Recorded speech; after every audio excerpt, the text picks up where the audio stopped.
दिनै 10 फेब्रुवारि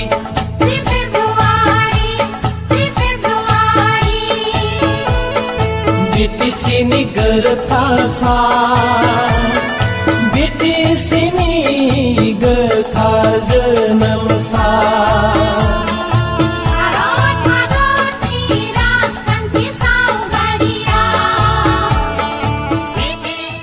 जोंहा दिनै 22nd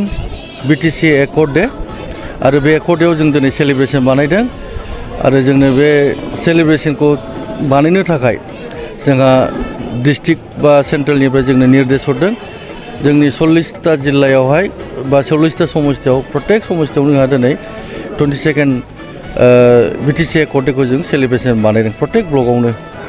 आरो डिस्ट्रिक्टआवबो गावबागाव बानायगोन बिदिनो आरो टटेल जोंनाव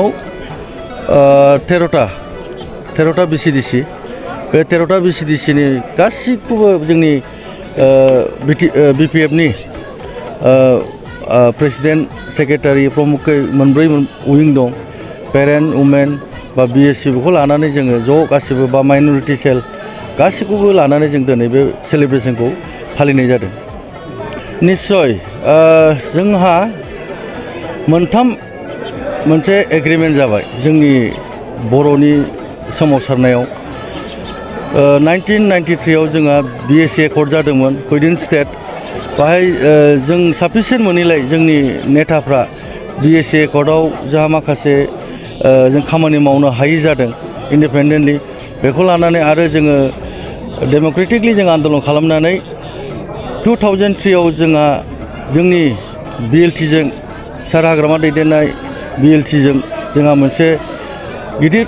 एग्रिमेन्ट जादों सुक्ति जादों जायखौ होनदों BTC एकर्ड 2003 आव आरो बिनि उनावहाय फैबावबाय 2020 आव BTR एकर्ड दा नायोब्ला मोनथामबो एकर्डनि गेजेराव सबसे साबसिन सबसे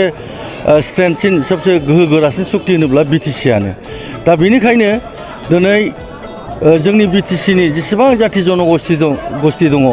मिथिनो मोनबाय नुनो मोनबाय नंमारगौ BTC आनो सबसे साबसिन सुक्तिमोन मानो होनोब्ला BTC आव जोंहा आइन मोनबाय जोंहा 8 शिड्यूलाव थिसनजाबाय बेनिखायनो जोंनि BTC आनो सबसे गोरासिन बा शक्तिशालीसिन मोनसे सुक्तिमोन होननानै दिनै जोंनि BTC नि जेसेबां जाथि जनगोष्ठी दं रायजो राजाफ्रा बुजिनानै दिनै जोंनि हाग्रामा सार दैदेननाय BPF दोलोखौ लोब लोब जेरावखि थाङा रायजो राजाफ्रा जोंनि दोलोखौ मोजां मोननानै ओंखारबोयो बेखौनो दिनै नुबाय रायजो राजाफ्रा 2020 नि सिगां बिथांमोना इलेक्शननि सिगां बिराद मोनसे स्ल'गान होदोंमोन परिबर्तननि नाम लानानै घरे घरे साख्रि होगोन दिनैथ' मिथिथारबाय BTC नि रायजो राजाफ्रा मा साख्रि जानो लोंनोनो गैला बिथांमोननि दोलोनिफ्रायनो जोंनि सिगाङाव अनेक फैयो लोब लोब जेबो गैला जेबो मावनो हायासै बे सरकारा जों बिदि सानाखैमोन बे मानसिखौ बिदि एथ'ग्राब थगायगोन होननानै दिनै अपेन नुबाय रायजो राजाफ्रा गासिबो बिथांनि मावनायखौ जोंहाथ' बहाय बुंनांगौनो दरखार गैला बादि मोनो बिथांमोननि दोलोनिफ्राय बुङो दिनै जोंनि सिगाङाव एकदम थगायबाय बे जोंखौ होननानै ओमफ्राय जोंहा जेबो परिबर्तन गैया जेबो गोदान गैया दाख्लै जोंहा हाग्रामा सारा बुंदों बिथाङा गोदान खामानि मावदोंबा धन्यबाद होदों बिथांखौ बै क'क्राझार टु कारिगाव लामायाव स्पिड ब्रेकार